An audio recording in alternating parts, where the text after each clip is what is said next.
Hello, আসসালামু আলাইকুম guys, সবাই কেমন আছেন? আজকে আমি ভেজিটেবল থাই স্যুপ রান্না করব। প্রথমে চুলাতে একটা হাঁড়ি বসিয়ে দিয়েছি, সেটাতে পরিমাণ মতো পানি দিয়েছি আর সবজিগুলো সব কাটাকুটি করে পাতিলাতে দেখতে পাচ্ছেন রেখে দিয়েছি। এখন এই তো tomato sauce, soya sauce, soybean তেল, এই যে সব এখন ঢেলে দিলাম প্যাকেট খুলে। এখন ভালো করে গরম পানিতে নাড়াচাড়া দিব। এই তো চিংড়ি মাছ দিয়ে দিব আর এখন আমি ভালো করে সবজিগুলো দিয়ে দিব ভালো করে। তারপরে এখন টমেটো সসটা দিয়ে দিব।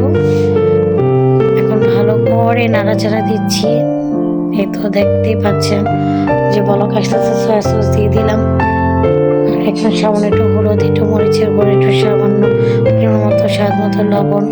আর এখন সয়াবিন তেলটা দিয়ে দিব সামান্য। আর এখন ভালো করে মিক্স করতেছি চামচে দিয়ে যতক্ষণ পর্যন্ত স্যুপটা ঘন না হয়ে আসবে। এখন ডিমটা দিয়ে দিব আর ডিমটা দেওয়ার পরে আস্তে আস্তে করে নাড়া দিব যেন ডিমটা ভালো করে স্যুপের সাথে মিক্স হয়ে যায়। এই তো দেখতে পাচ্ছেন আমার স্যুপ রেডি। এখন ধনিয়া পাতা দিয়ে দিলাম। এখন ভালো করে বলক যে পর্যন্ত না আসবে এবং আর ঘন না হবে পর্যন্ত আমি নাড়বো। এই তো হয়ে গেল। ওকে, যদি ভালো লেগে থাকে আমার মতো বাসায় সুন্দর করে আপনি থাই স্যুপ রেডি করে খেতে পারেন। ভালো লাগবে শীতের মধ্যে।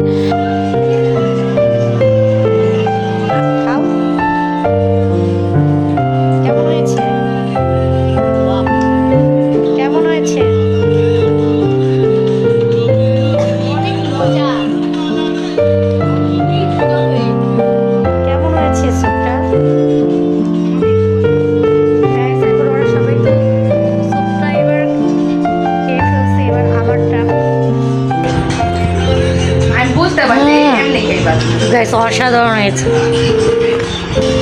আপনারা আমার মতন ঘরে বসে এই শীতের মধ্যে স্যুপটা হেলদি, খুবই ভালো। তাই আমি আপনাদেরকে সাজেস্ট করবো আপনারাও আমার মতো ঘরে বসে এই স্যুপটা রান্না করবেন, ভেজিটেবল স্যুপ। ওকে, টাটা, আল্লাহ হাফেজ।